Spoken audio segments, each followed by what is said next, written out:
चले कि महाराष्ट्र का मुख्यमंत्री कौन होगा, इस पर अभी भी सस्पेंस बरकरार है। दिल्ली में गुरुवार रात गृह मंत्री अमित शाह के साथ महायुति के तीनों नेताओं की बैठक भी हुई और इस बैठक के बाद भी महाराष्ट्र के मुख्यमंत्री पद को लेकर कोई ऐलान नहीं हो पाया और अभी तक सरकार गठन को लेकर कोई प्रक्रिया भी आगे नहीं बढ़ी है। अब इस मामले में 2 दिसंबर को एक बार फिर दिल्ली में बैठक होगी, जिसमें कहा जा रहा है कि मुख्यमंत्री पद के लिए बना सस्पेंस खत्म हो जाएगा। इस रिपोर्ट में आपको दिखाते हैं।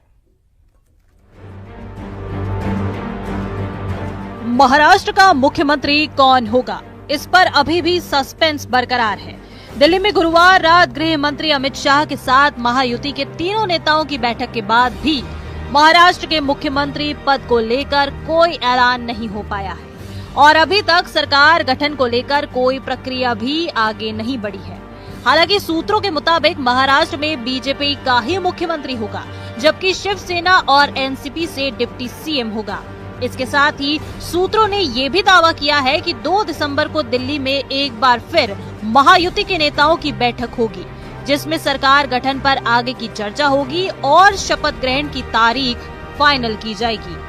सूत्रों के मुताबिक 5 दिसंबर को मुंबई के आजाद मैदान में शपथ ग्रहण समारोह हो सकता है, जिसमें सीएम और 2 डिप्टी सीएम के अलावा 18 मंत्रियों को शपथ दिलाई जाएगी।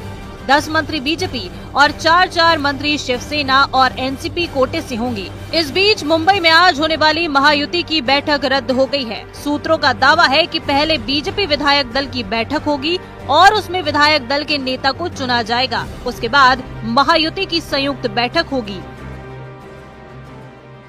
साहब कल 3:30-4 बजे तक दिल्ली में थे।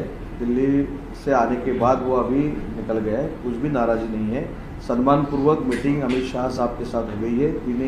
तीन जो नेता है, देवेंद्र जी, अजीत दादा और हमारे नेता एकनाथ शिंदे साहब, वो भी मीटिंग को थे और अच्छी तरह से सम्मान पूर्वक मीटिंग होगी।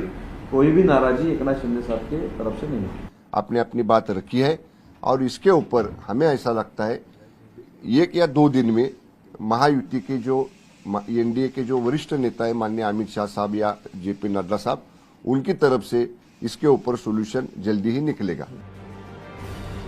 उधर महाराष्ट्र विधानसभा चुनाव में मिली करारी शिकस्त के बाद महाविकास अघाड़ी में भी बैठकों का दौर जारी है, तो दूसरी तरफ चुनावी नतीजों से एमवीए में दरार पड़ती दिखाई दे रही है। उद्धव गुट के नेता अंबादास दानवे ने हार का ठीकरा सीधे कांग्रेस पर फोड़ दिया है और कांग्रेस के अति आत्मविश्वास को हार की वजह बताया। उद्धव ठाकरे साहब का चेहरा घोषित हुआ होता तो उनके द्वारा कोरोना काल के संकट समय में किए गए काम लोगों ने देखे हैं और बहुत सारी चीजें हैं, लेकिन अब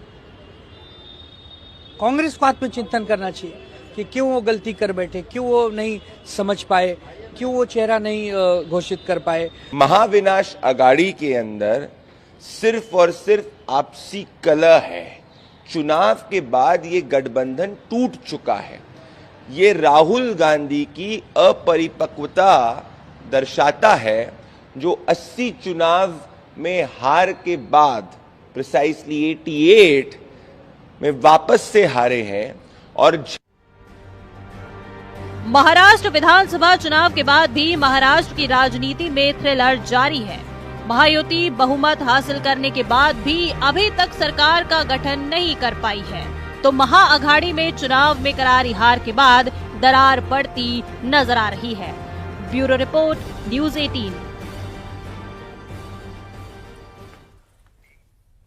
उत्तर प्रदेश के संभल में जामा